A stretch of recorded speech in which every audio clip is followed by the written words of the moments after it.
Sometimes it feels like my house is managing me and bossing me around instead of me being in charge of it.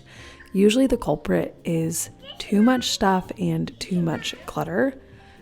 I have been feeling that way lately, so this week I wanted to work in a whole house declutter right into my normal homemaking routine and schedule, and I want to share with you guys what that looks like.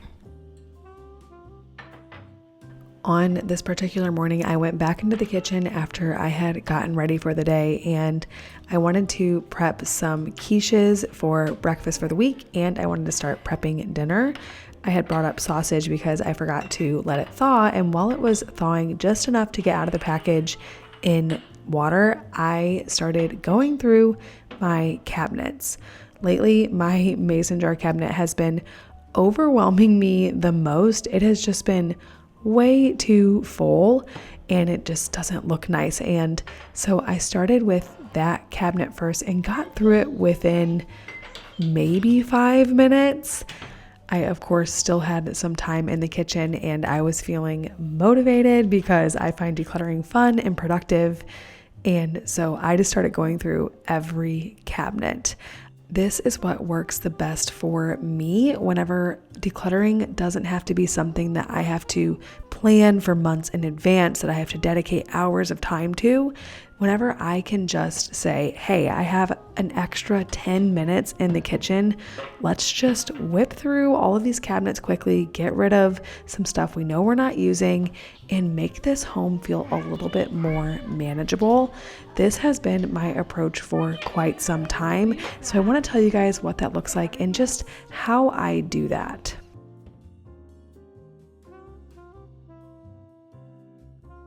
When we went to Japan last year, we got to see ancient Japanese joinery up close and personal. Whenever I found out there was an opportunity to bring the sturdiness of that joinery into our home, I was thrilled, which is why I'm excited to introduce today's video sponsor, Flexispot, and specifically their Japanese joinery bed. Like I said, Japanese joinery makes a very stable structure and it's really easy to assemble. Japanese joinery is a traditional woodworking method where interlocking joints hold together through precise tension and compression. What this does is creates an extremely stable structure that resists wear and loosening over time. There are no screws or fasteners involved in Japanese joinery, and when we're talking about a bed, that's amazing because those things can lead to loosening and cracking and creaking over time. The slats on the bed are secured with Velcro. The slats have small gaps with 15 thick slats in total plus 3 support legs that make the bed very stable. Also, the headboard features a high back design and includes a built-in storage shelf.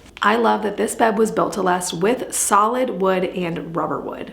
Rubber wood is a wood that cannot easily be damaged, so this is a bed that we are going to have for a very long time. Also, this bed is very, very affordable. To get a bed with this many features, this sturdy, and this pretty would cost way more from somewhere else, which is why we chose Flexispot. This bed is also fully customizable. You can choose a headboard, you can choose underbed storage, you can choose nightstands, a mattress, and you can do this all on Flexispot's website. If you are looking to make upgrades in your bedroom, I highly recommend the Flexispot Japanese joinery bed. Make sure to head to the link in my description to get your own.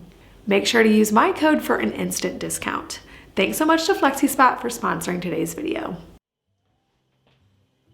Like I said, I am getting dinner prepped and making some quiches.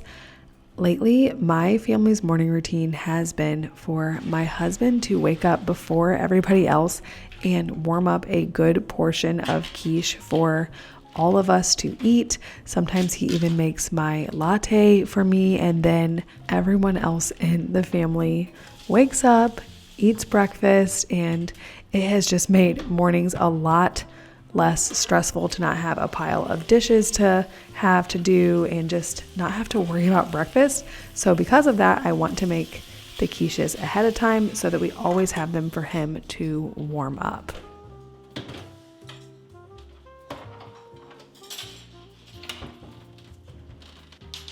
I prep quiches by making pie crust like normal. I follow the recipe from my sister's book, and then I par bake those pie crusts, pull them all out of the oven, make my egg mixture, If you are someone who can consume dairy, adding some cheese, adding some milk would be obviously extremely tasty. And then I assemble our quiches, but I do not bake them. So I put the sausage in, I pour the eggs over them, I wrap them very tightly in saran wrap, and then I freeze them to where they are frozen solid. What?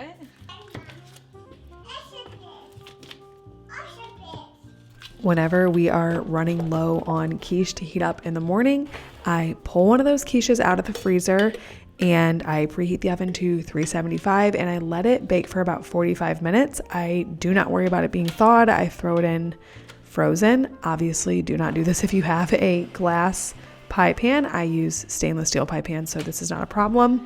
And then we have a quiche ready for the next morning. This is something that I strongly recommend because it's so easy and so tasty, and really it's just so nice to have breakfast already prepped.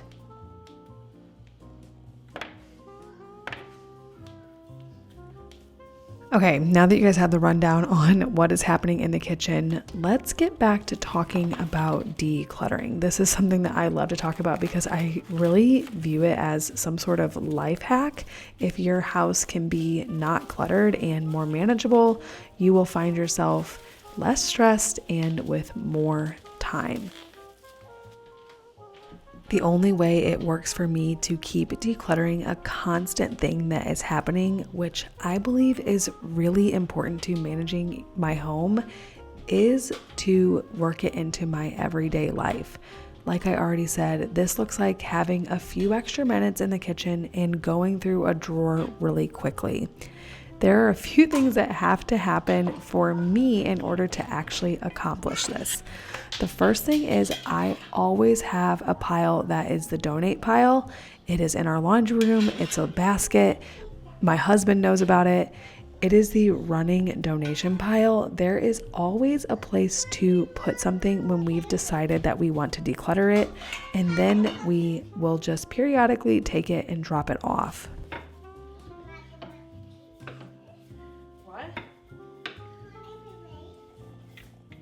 For me, managing my home and keeping it clutter-free means taking down all of the barriers that might get in the way of me actually getting that job done. The running donation pile is one of those, because if you don't have that, then where do you even put the items that you decided you want to declutter? The next thing is potentially my decluttering hot take, and that is to keep the things that you are maybe on.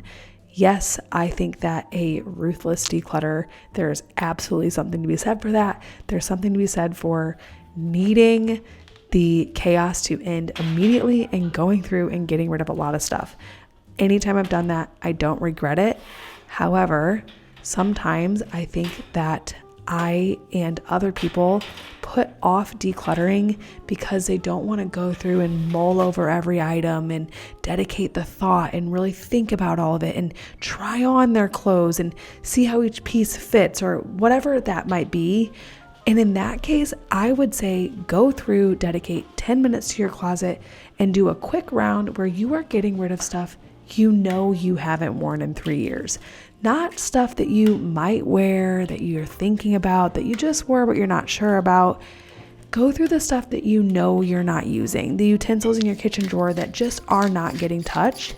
And you might find that that process alone frees up a lot of mental space in your head. And then you've gotten to keep your maybes. In this round of decluttering my kitchen, I kept a cold brew maker that I was just not super sure about. But keeping that kept the process quick. It made it to where I didn't have to sit there and think, okay, when was the last time I used this? Am I really going to try this summer? It made it quick. I'm just going to keep it. I'm going to get rid of everything else in the cabinet that I know I'm not using, and then we're going to be done.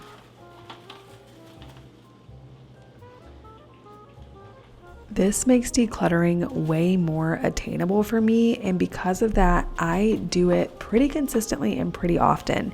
And because of that, my maybes always end up getting sorted out. They either turn into an obvious no, and in which case they will get donated the next time I decide to declutter quickly, or I realized that I use them more than I thought, and they turn into an obvious yes. This makes it to where I can do this quickly and I don't have to worry about each individual item mulling over it because it's gonna get sorted out eventually. I'm just trying to restore as much order as I can in as little time as possible. We ran out as a family to donate some items at the thrift store and then came home and just rolled out some pizza crusts that were already ready for us and put on some of the sausage that I had cooked earlier in the morning that I reserved from the quiches.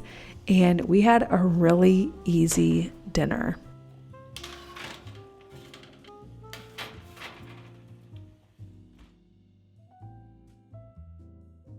The next day, I had some laundry to fold. I also wanted to run the robot vacuum in my sunroom. I find robot vacuums so helpful, especially whenever you prep the room just a little bit. They can be so thorough. Anyways, I had about 3 loads of laundry to fold and put away. And I decided that because I was living in a decluttering mindset this week, it would be a wonderful time to go through my clothing, get rid of my obvious no's, keep my maybes, keep this job fast while I was just putting away the laundry.